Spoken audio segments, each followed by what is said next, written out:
Hey everyone, welcome back to Rapid and Red Whiskey Reviews. I am Eric. On the bar for review today, Canadian Club 100% Rye Canadian Whiskey. As always, I'm going to give you a nose, taste, finish review, chat a bit about the value, give you my final thoughts on the score, leave you with the malt musing. But first, a little bit about this whiskey. So it's wintertime.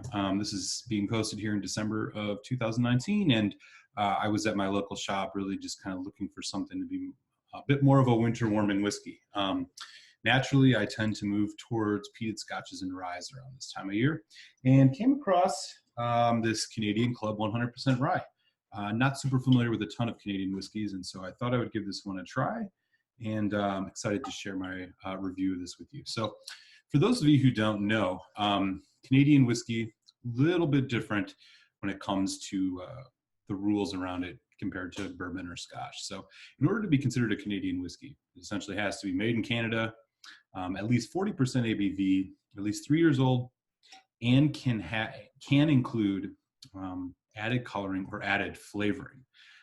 So that's really one of the key differences. I think it's the only style of whiskey I know that you can essentially add some type of flavorant to it and it can still be considered a whiskey.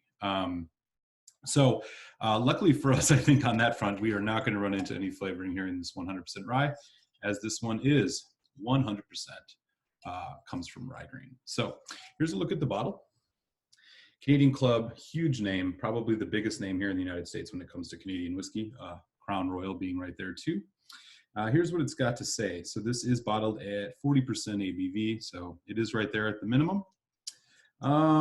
Made from single grain rye. Our master distillers bring you a whiskey made from single grain rye, spicy, rich, with the hallmark smoothness of Canadian Club. Makers of exceptional rye whiskey for over 150 years. Okay, so let's get to it, y'all. Okay, give ourselves a nice pour here.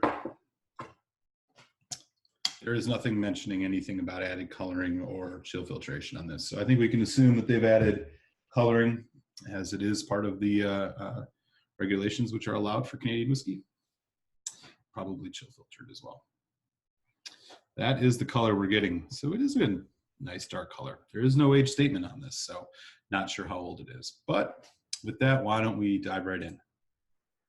Okay.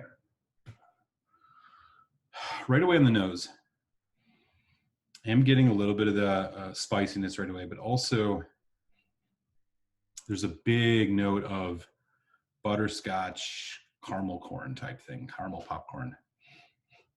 Really heavy. A little bit of alcohol astringency too. Sweet. A little bit of spice in the background, but it seems to be more sweet than spicy.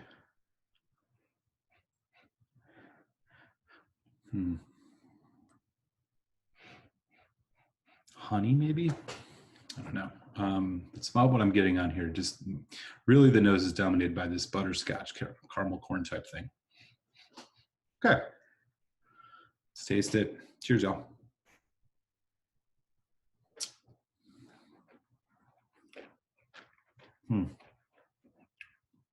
Okay.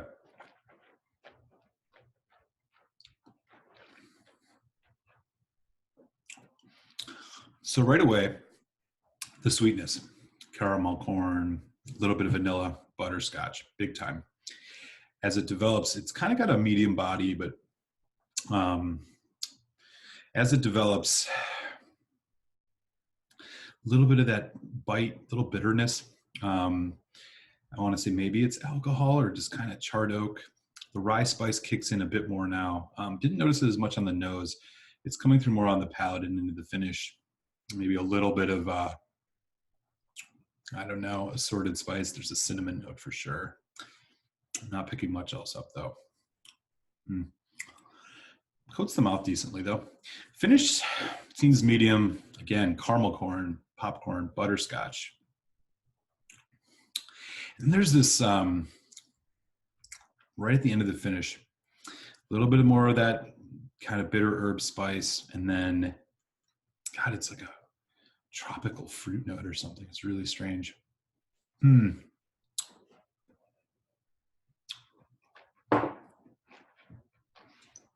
like I said, this is bottled at 40%.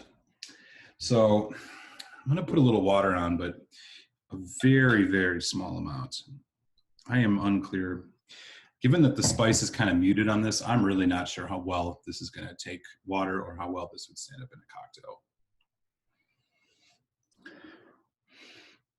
Okay, so with the additional water, okay, so the rye spice comes through a bit more now that you've added water to it.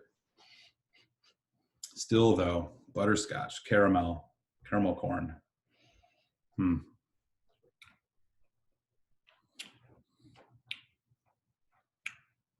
Okay. Palate doesn't change much. Sweet. It's actually thinned out a bit. So the water actually didn't seem to, this didn't stand up super well in the water. It's thinned out quite a bit. Much more rye spice, but it's not a deep rye spice. It's kind of just surface level. It's very sharp, a bit bitter. Yeah. And then it goes into the finish. You've really lost the sweetness on the finish. It's all just this kind of, again, that's tropical fruit note. It's still kind of there. It's hard to really tell what that is. And yeah, just a bit of that bitterness.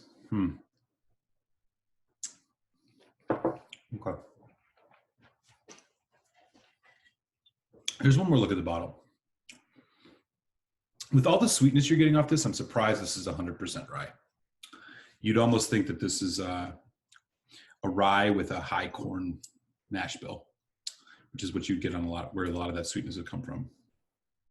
But maybe it's just from the barrels that they put it in. But anyways, 40% ABV. Value-wise, you can find a bottle of this for about 20 bucks, maybe a little bit less some places. Clearly inexpensive. And while alluring with that 100% rye, I can't even say even at 20 bucks, this is totally worth it. I'm thinking about other ryes in that price category that would stand up way better in a cocktail and actually have a little bit more complexity and nuance. When I'm thinking of things like High West Double Rye, I'm thinking of things like Rittenhouse Rye Bottled and Bond, which are all in that $25 range. For $5 more, I think you can just get a lot better whiskey off the shelf. So, okay, it's not bad. Clearly, it's something you can grab in a pinch. It's that 40% ABV. You just wish that was higher. I think that would bring a lot more to the table on this. My final score on this is going to be a 2.5 out of 5, which is going to be, I definitely recommend trying before you buy it. So 2.5 out of 5 is my score for Canadian Club 100% Rye. And with that, I will kick you over to your malt musing and thank you all for visiting the channel. Hit subscribe if you haven't. We'll catch you next time on Rabbit and Red Whiskey Reviews. Cheers.